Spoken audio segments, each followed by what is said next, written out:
Je voulais vous parler ce soir un titre pas très attrayant, parce que je veux rentrer plus dans les détails les jours suivants en fonction de l'évolution de la retraite. Mais la direction qu'on prend avec une retraite comme celle-ci, les moyens dont on a besoin et les obstacles qu'on va rencontrer. Pour revenir un peu à la définition, en tout cas pour moi, de la pratique méditative qui est différente de la psychothérapie. Une différence avec la psychothérapie, bon, il y en a plein, mais une différence qui est vraiment importante pour moi, c'est qu'on ne cherche pas seulement à rétablir la normale. En médecine et en psychologie, on a la définition de quelqu'un de raisonnablement adapté et heureux, et quand ça va moins bien, on cherche à revenir à un état normal. Et dans la perspective méditative, qui a évidemment été inspirée et façonnée par la philosophie bouddhiste, on a un idéal de plus que le bonheur ordinaire. C'est pas juste de rétablir euh, une normale, quelque chose de satisfaisant, c'est d'être encore plus heureux qu'on ne le serait normalement. Et c'est un bonheur qui, pour moi, ce qu'il a vraiment de particulier, c'est que c'est un bonheur qui est indépendant des circonstances. Donc, que ça aille mal dans notre vie ou que ça aille bien, c'est un bonheur qui nous permet d'être raisonnablement bien. C'est-à-dire de ne pas être submergé par ce qui nous arrive de difficile quand ça nous arrive, même si on en souffre, évidemment. Sinon, ce serait pas, ce serait même pas souhaitable comme catégorie de bonheur. Mais une forme de résilience face à la souffrance psychique et en même temps une capacité à apprécier le bonheur qu'on a. Et ça date d'il y a longtemps, cette idée-là, parce que j'aime beaucoup la citation d'Épictète. Ce qui trouble les hommes, ce ne sont pas les choses, ce sont les jugements qu'ils portent sur les choses. Et c'est exactement la même idée en matière de méditation. Les circonstances ne sont pas le problème fondamental, c'est la relation qu'on a avec elles qui va vraiment nous rendre malheureux. Oui, il y a des moments difficiles, très difficiles, mais au final, c'est toujours comment on les vivra qui déterminera vraiment la durée et l'intensité de notre souffrance psychologique. Donc face aux difficultés, ça dessine une résilience, un sentiment durable de sécurité. On sait que même dans une tempête très difficile, oui, ce sera dur, mais ça va aller, parce qu'on a cette capacité à ne pas être submergé par ce qui nous arrive. La vague monte et on sait qu'elle va passer, qu'elle va redescendre. Ce qu'on évite, c'est ce qu'on a appelé dans le MBSR la réaction, la réactivité. La deuxième flèche, c'est notre réaction à l'émotion qui apparaît, et cette réaction va rallonger, aggraver la souffrance psychologique. C'est pas seulement un bonheur qui se manifeste face aux difficiles, c'est aussi une orientation particulière par rapport aux sources de plaisir.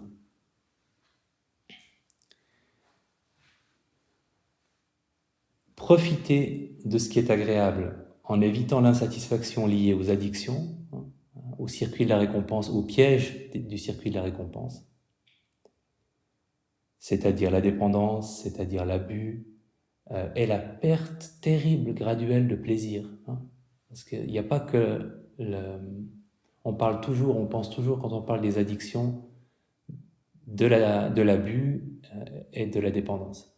Mais la perte de plaisir de quelque chose qui nous en donnait avant, c'est moins grave, mais c'est quelque chose qu'on connaît probablement tous.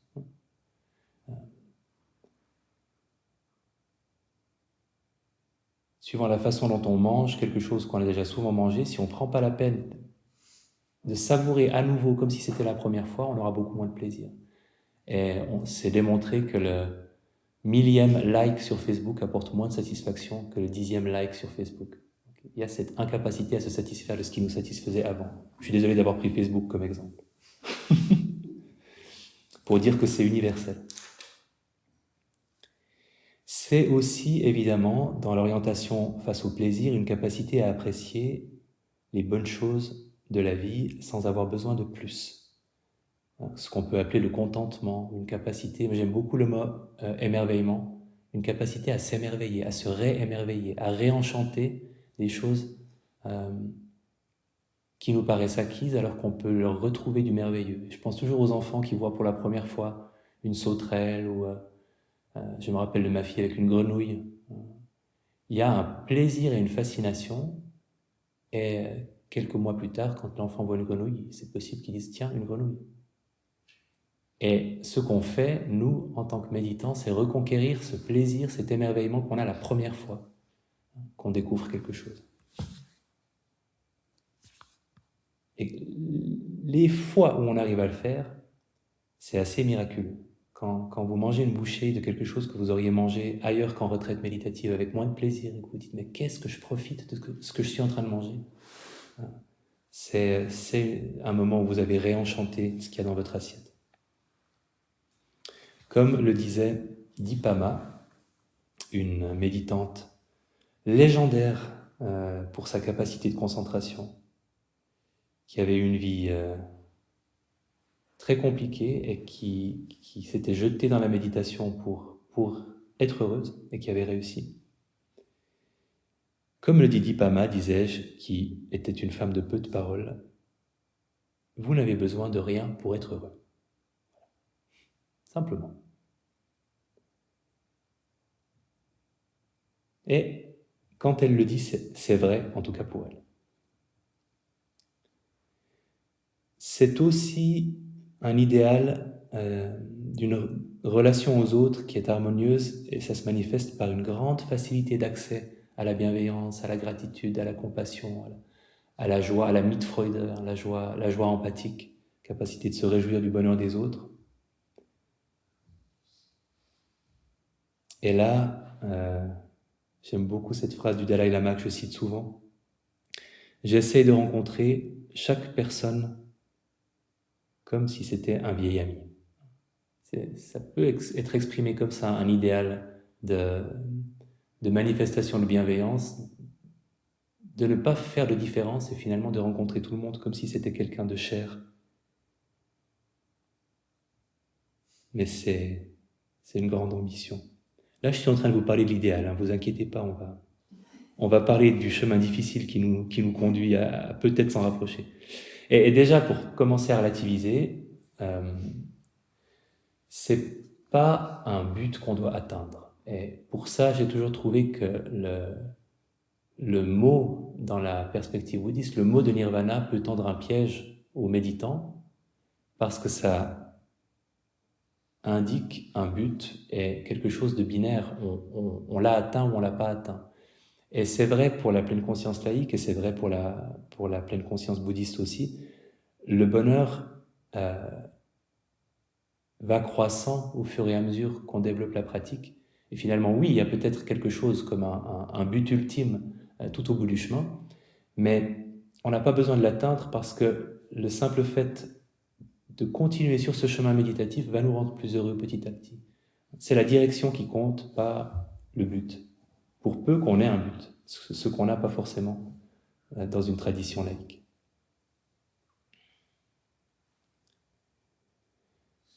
Une idée que j'aime beaucoup aussi dans la tradition bouddhiste et qui sonne vraiment juste, intuitivement. Je peux pas vous expliquer pourquoi, mais je trouve elle correspond à quelque chose que je ressens. Que ce qu'on cherche, c'est plutôt de retrouver un état naturel qui a toujours été en nous et qu'on a perdu de vue, qui a été obscurci par les habitudes mentales qu'on a prises au fil des années. Et je trouve que c'est assez juste, quand je parlais tout à l'heure de réenchanter ou de redécouvrir le plaisir qu'on avait quand on a vu quelque chose pour la première fois, c'est vrai qu'il y a beaucoup de dispositifs psychologiques qu'on met en place au fil des années, et les spécialistes des traumas parlent aussi, tout ce qu'on peut construire pour se protéger, qui sur le moment est tout à fait adaptatif, et puis qui des années plus tard ne l'est plus, mais est toujours là. Donc il y a beaucoup de choses, d'habitudes de pensée qu'on construit, et dont on n'a plus besoin, mais dont on n'arrive plus forcément à se débarrasser, parce qu'à un moment, il y a très longtemps, ils nous ont été utiles. Et l'idée est de revenir à quelque chose de plus simple.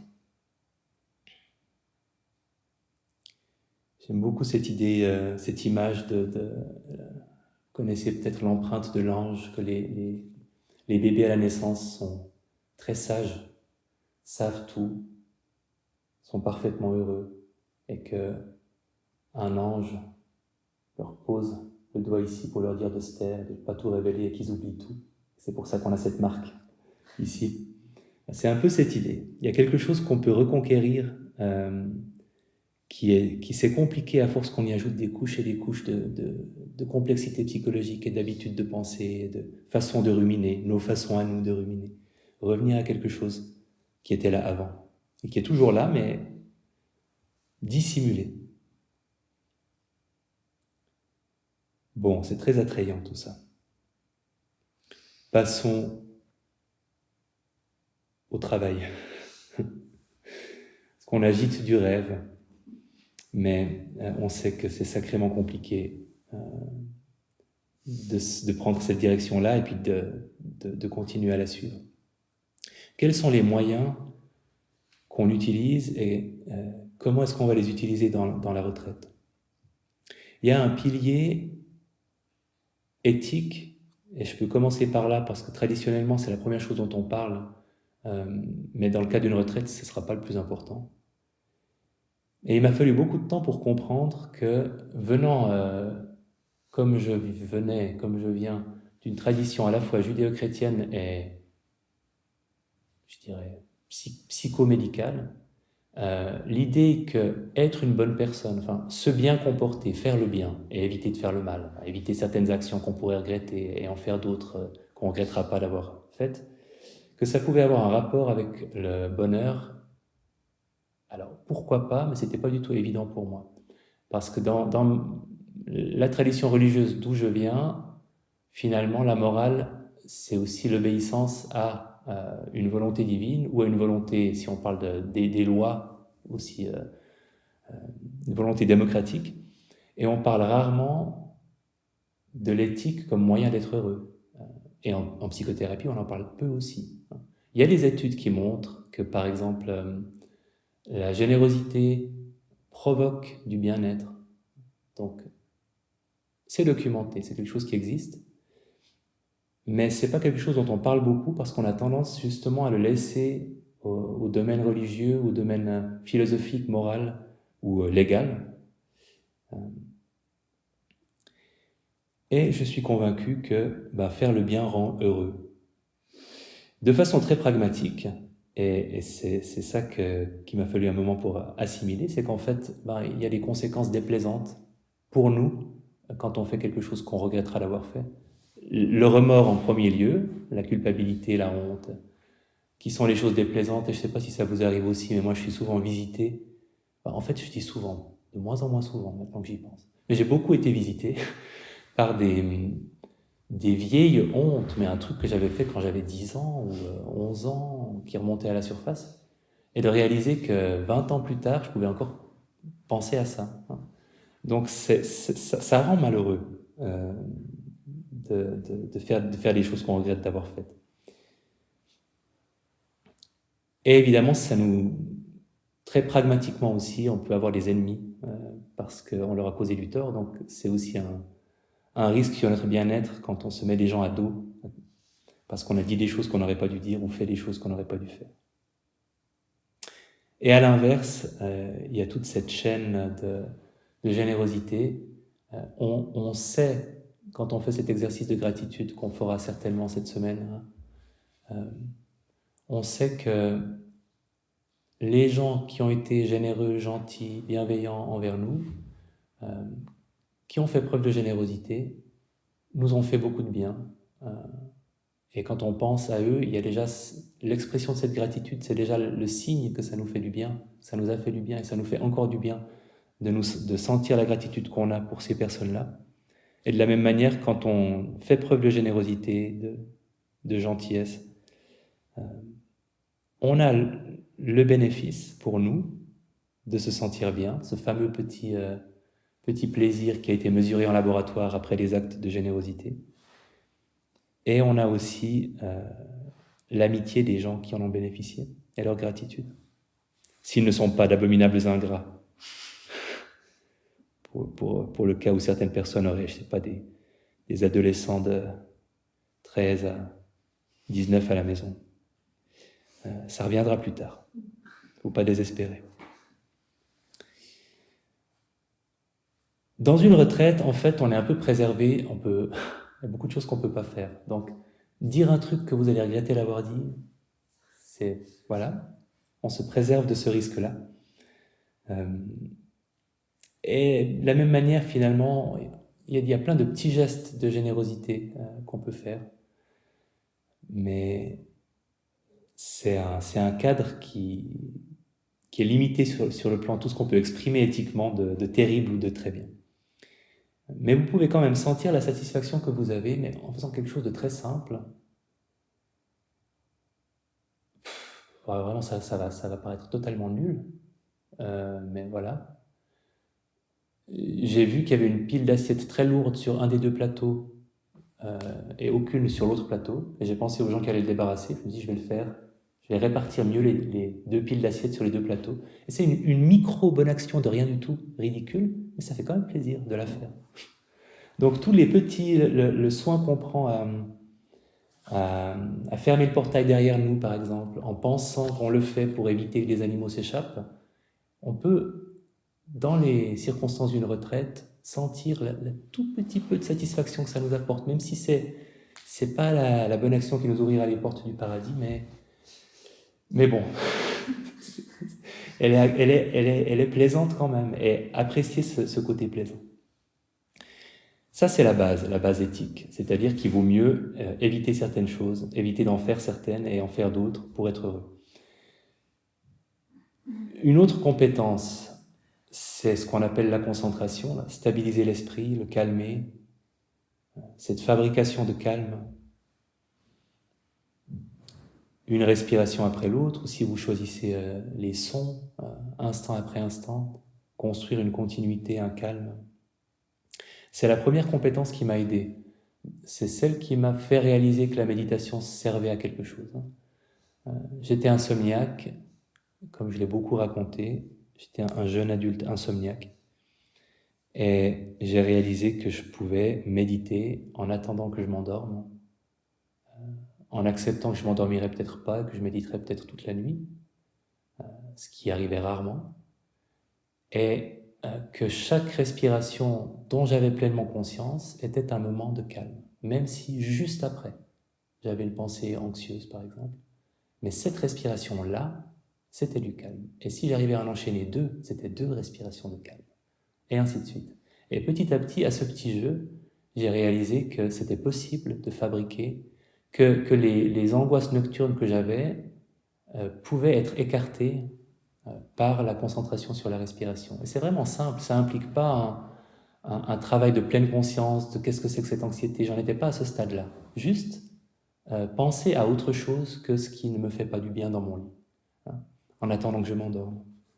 Et ça marche. Et en fait, il y a beaucoup de choses qu'on peut faire uniquement avec cette compétence-là, avec la concentration.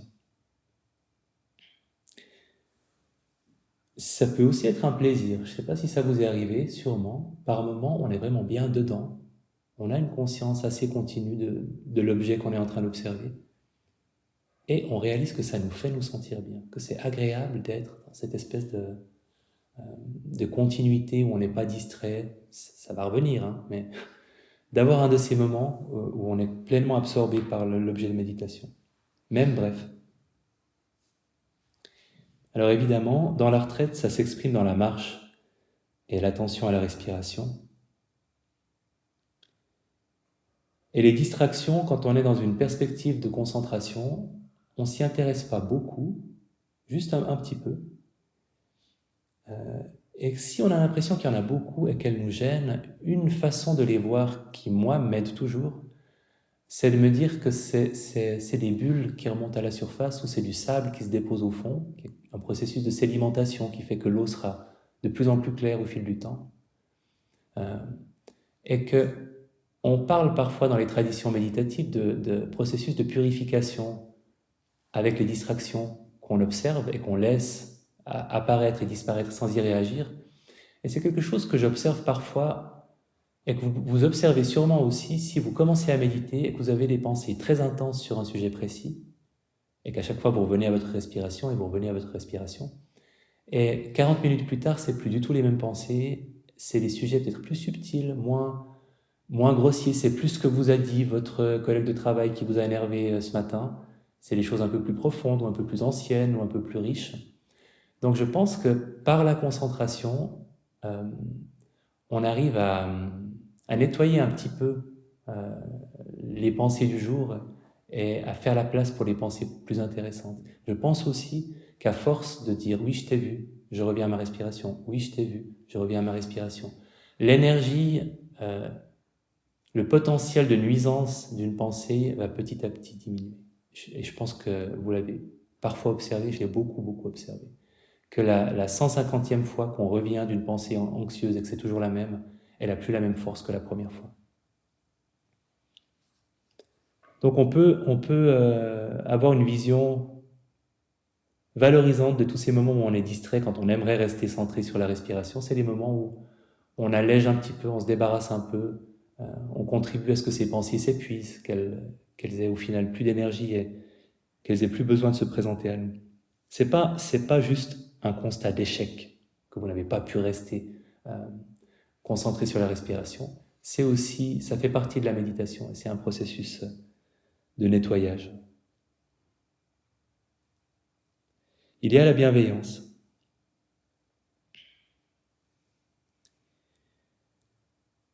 La bienveillance qu'on travaillera tout à l'heure.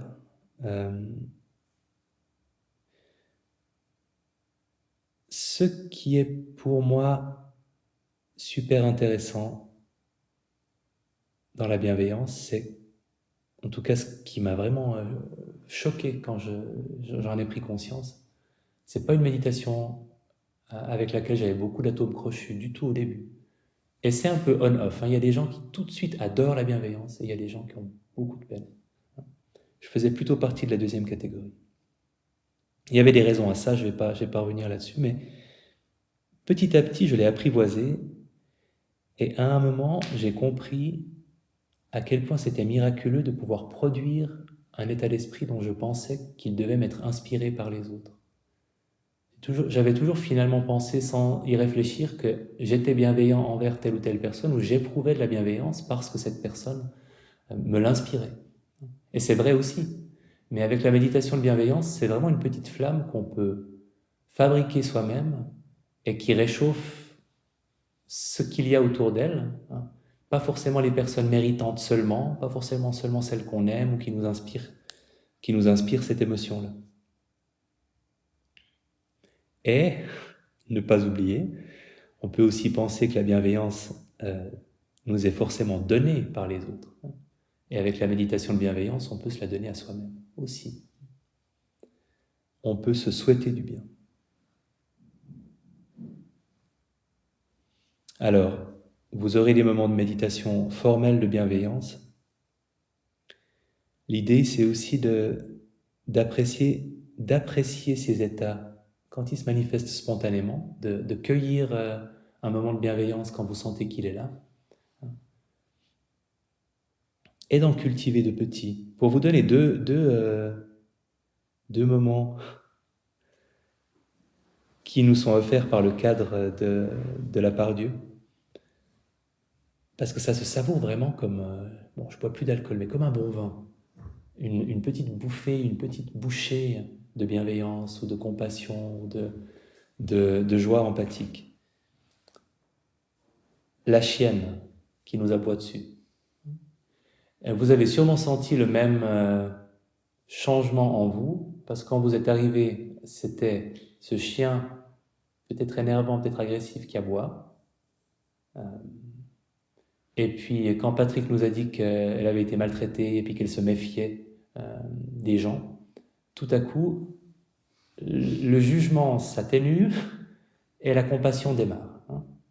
Et ça change complètement la façon dont on va réagir. Et c'est aussi là qu'on voit Je suis une petite nature. C'est là qu'on voit la force de ces états d'esprit-là, c'est que ça peut complètement changer notre relation à un événement. Un chien qui aboie, maintenant elle a continué, aujourd'hui moins, depuis la deuxième moitié de la journée, moins. Ce matin, elle aboyait encore quand je passais, et je ne me sens absolument pas agressé. Je me dis, mais la pauvre, mais oui, non, mais je sais, tu te méfies un peu. Et ce que je ressens, c'est exclusivement de la compassion. C'est une pauvre, elle a peur de moi.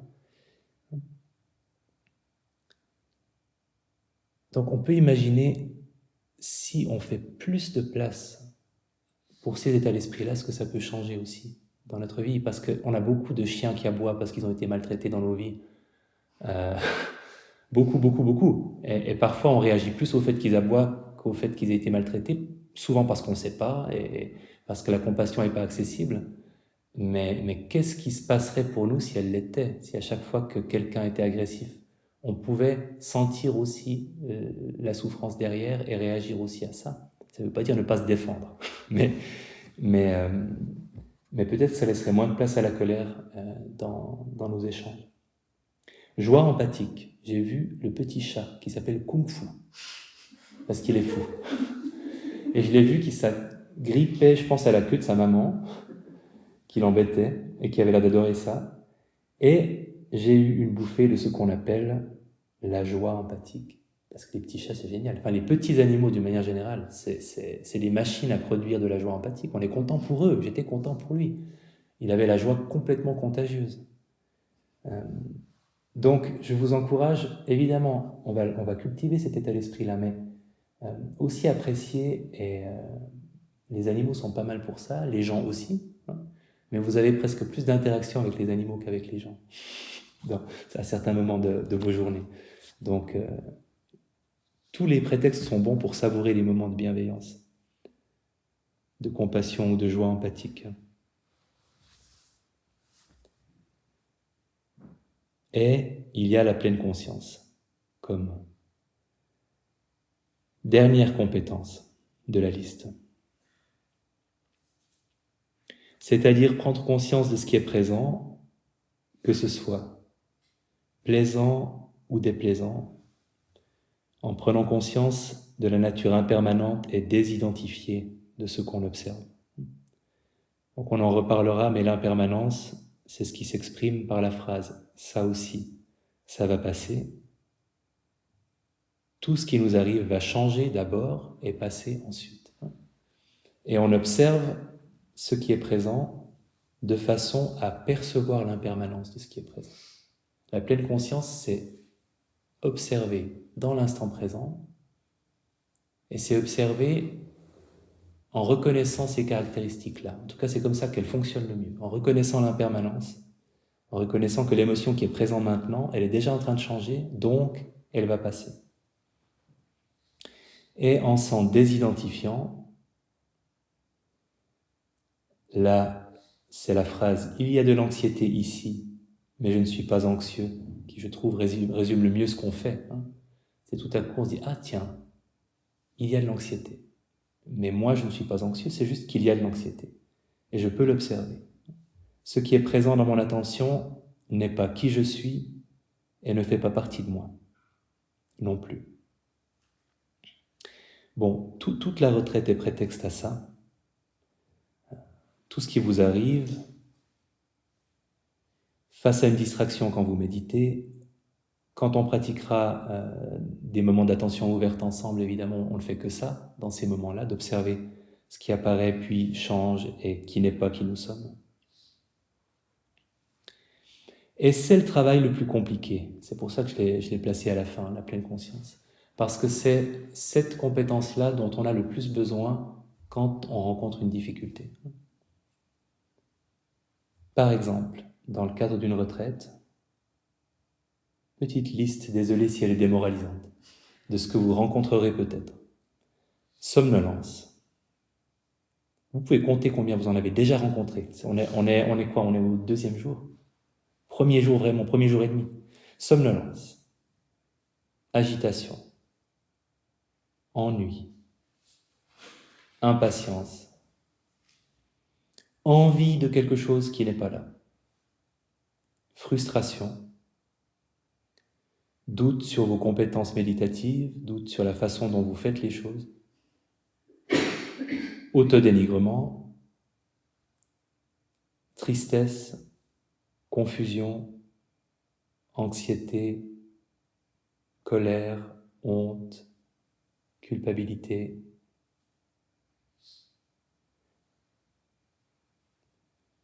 Quelques-unes? Peut-être pas toutes, hein, parce que, heureusement, mais probablement un échantillon. Alors, on reviendra sur le détail de ces, peut-être aussi dans les questions que vous poserez par post-it ou en entretien, sur comment on aborde ces différents visiteurs-là.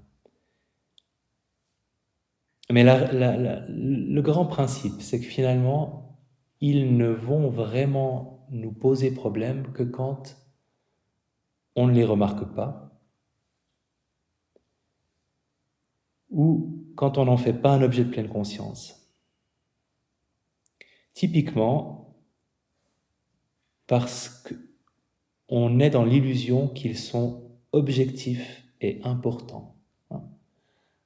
Pour vous donner l'exemple qui pour moi est le plus évident, mais c'est la même chose pour tous, si vous avez de l'impatience et que le dialogue intérieur, c'est le problème, c'est que c'est trop long, là, c'est que l'impatience fait partie de vous puisqu'elle parle à votre place, puisqu'elle vous fait dire ce qui est vrai de sa perspective d'émotion. L'impatience vous dit objectivement, il y a des méditations acceptablement longues, il y a des méditations trop longues, celle-ci, elle est complètement, et ça c'est scientifique, dans la catégorie beaucoup trop longue. Et c'est pour ça que tu te sens pas bien, et c'est pour ça qu'il faudrait que tu te lèves et que tu sortes en fait. Objectivement, c'est scientifique, c'est mesuré, c'est trop long. Donc quand vous êtes dans cet état d'esprit-là, eh bien, il y a deux problèmes. Vous n'avez pas remarqué que c'était quelque chose qui vous arrivait, donc vous n'êtes pas dans la désidentification. Vous portez vraiment le drapeau, les couleurs de l'émotion. Vous parlez pour elle, ou elle parle à travers vous. Donc il n'y a pas de désidentification, et généralement, parce qu'il n'y a pas de désidentification, puis les deux choses voyagent toujours ensemble, il n'y a pas d'impermanence non plus. Vous avez l'impression qu'elle est là, et que plus vous allez attendre, pire ce sera, etc. Alors j'aime bien l'impatience parce que l'impatience c'est tellement évident que instantanément elle peut passer. Le moment où on dit ah oui c'est de l'impatience et je sens une tension ici et tout à coup elle était insurmontable, c'était beaucoup trop long, c'était horrible et en fait ça va. Et peut-être qu'après c'est de nouveau horrible, entendons-nous. Mais c'est une de ces émotions qui peut partir comme elle est arrivée et on réalise à ce moment-là à quel point on s'est fait temporairement possédé par cette croyance que c'était vrai, que c'était ça la réalité, que c'était beaucoup trop long. Ou beaucoup trop ennuyeux. L'ennui fait un peu la même chose.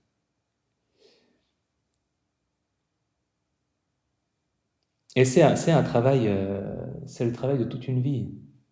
Je pense à ma fille qui a des anxiétés nocturnes et qui, à chaque fois, vient me dire que le problème, c'est qu'elle n'est pas sûre d'avoir fermé le box d'un poney au manège où elle va faire du poney, et que du coup, il pourrait sortir et qu'il pourrait aller sur la route et qu'il pourrait se faire écraser. Et puis, le lendemain, ce sera peut-être elle a peur d'avoir écrasé un insecte en posant son verre à côté de son lit où elle aime beaucoup les animaux. Et à chaque fois, je lui signale, et ça, c'est quoi? Ben, c'est de la peur, mais j'ai vraiment peut-être pas fermé la porte. Et c'est un travail pour tous les âges, en fait. On est toujours, par moments, sous l'emprise des émotions, et on pense que le problème, c'est qu'on n'a peut-être pas fermé la porte. Et oui, alors, ça n'empêche pas que ça en est peut-être un, mais elle la ferme toujours. Mais ce qu'on a immédiatement en nous, c'est de la peur. Et c'est ça qu'on observe en méditation. Donc ce n'est pas une invitation à la passivité. Bien sûr que s'il y a quelque chose qu'on peut faire, parce qu'il y a des vrais problèmes, on le fait, mais on considère l'émotion comme étant une émotion, pas le reflet de la réalité. Concrètement, techniquement, je rappelle qu'une méthode, parce que ce n'est pas un passage obligé, une méthode qui marche bien, c'est de nommer, par exemple, l'émotion, impatience. Et le simple fait de la nommer, c'est déjà de la désidentification. Donc on est déjà en train de déclarer « Ah, impatience, c'est la chose que j'observe. Je ne suis pas cette chose-là, puisque je viens de la nommer. » C'est comme si on la pointait du doigt et qu'on la désignait. Donc on s'en distingue, on s'en désidentifie simplement en la nommant. Et sentir les données brutes, le ressenti physique qui correspond à l'émotion. Si c'est de la chaleur, si c'est un cœur qui bat un peu plus vite, si c'est quelque part dans le corps un estomac qui est serré.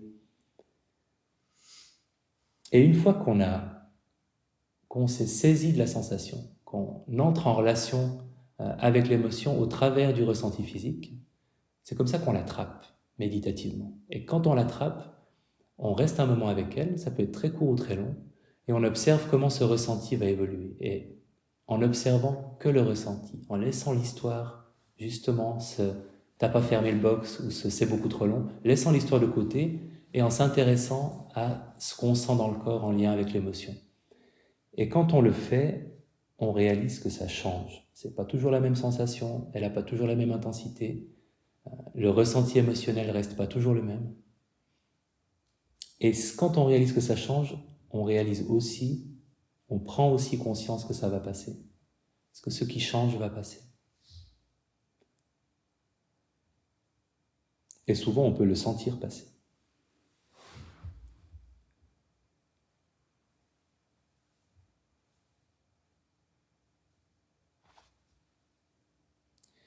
Quand on n'établit pas cette relation,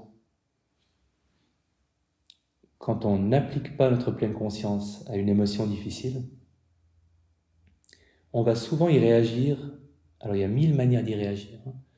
On peut remettre de l'huile sur le feu, on peut argumenter. Je vous avais fait toute une liste à l'époque lointaine de votre cours MBSR de toutes les façons dont on peut prolonger une émotion désagréable. Il y en a beaucoup. Mais si on veut vraiment prendre les plus courantes, on va réagir par du rejet. Je n'aime pas cette émotion, elle n'a pas le droit d'être là, elle m'énerve, elle est le signe que je ne vais pas en tant que personne, elle devrait partir, qu'est-ce que je peux faire pour la faire partir, etc. Sortir nos armes pour essayer de faire fuir une émotion ou nous la reprocher. Ça, c'est cette réaction générale de rejet. On peut y réagir par la fuite dans quelque chose d'agréable.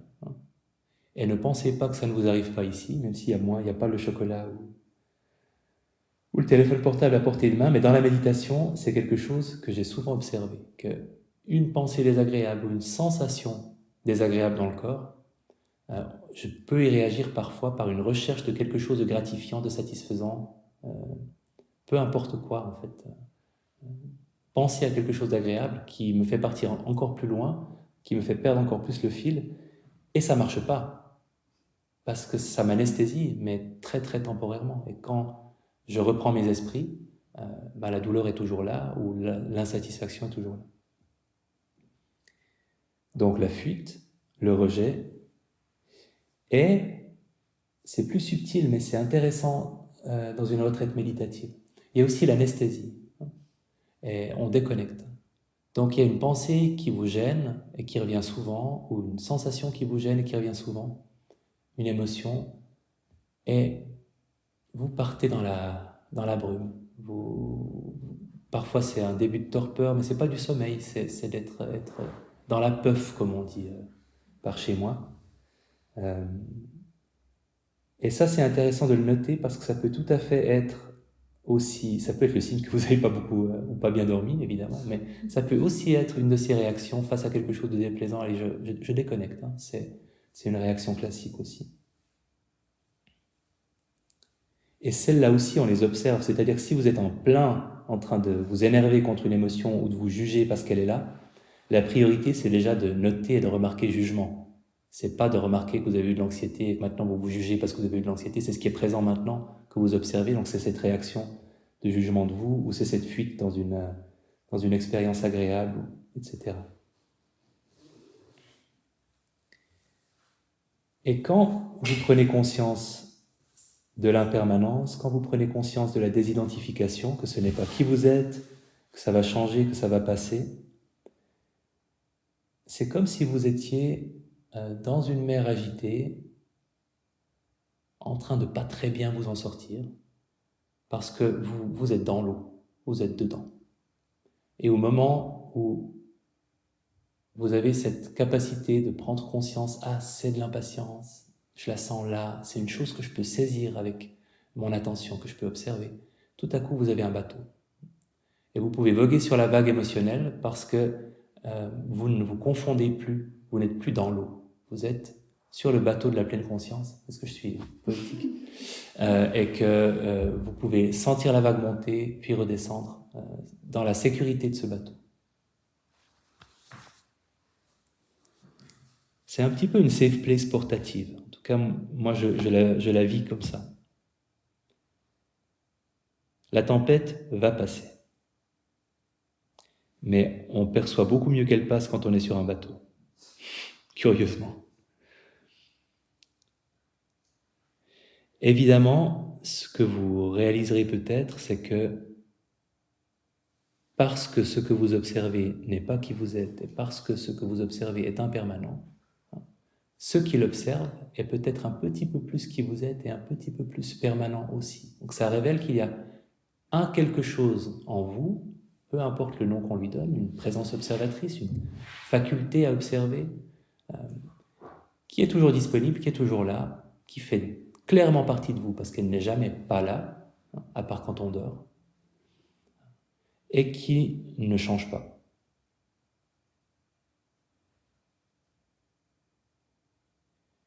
La pleine conscience n'est pas utile que dans le... Ça ne sert pas qu'à faire trébucher les émotions difficiles, ça sert aussi à apprécier ce qu'il y a de bon et de beau, plus, comme j'en parlais tout à l'heure, de reconquérir cette capacité à s'émerveiller. Des gens, des animaux, des arbres, des repas, du ciel étoilé du matin. Dipama toujours, femme de peu de mots, qui décrit sa relation à la vie.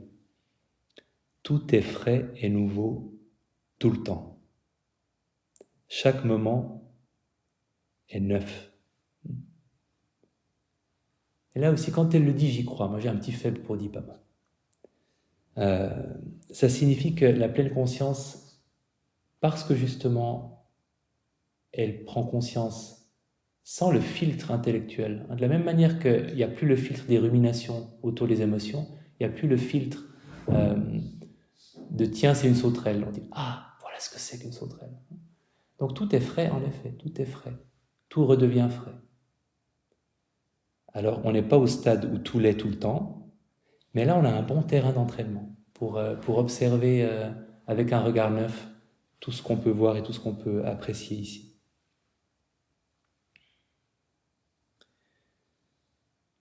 Une causerie du samedi ne serait pas complète sans ma citation de Mae Chi Kyu, que je prononce toujours à mon avis aussi faux, mais avec de plus en plus d'assurance.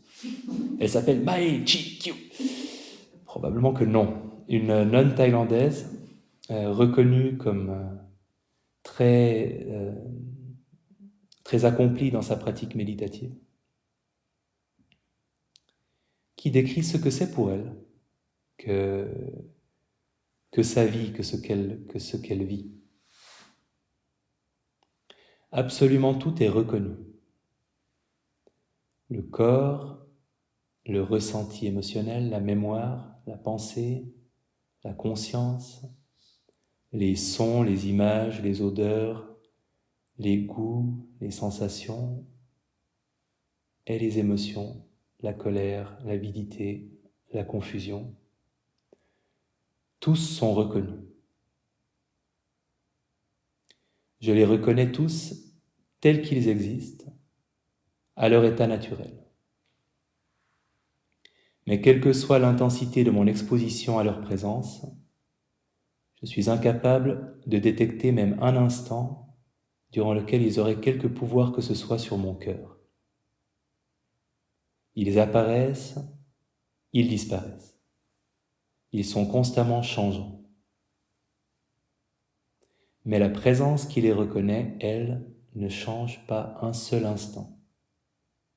Constante, elle n'est jamais née, jamais morte.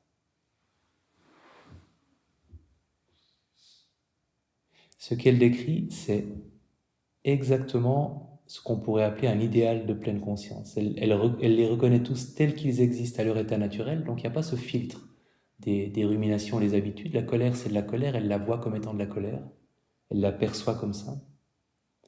Et même si elle est intense, elle n'a pas d'impact sur elle parce que elle peut observer que ça va apparaître puis disparaître, hein.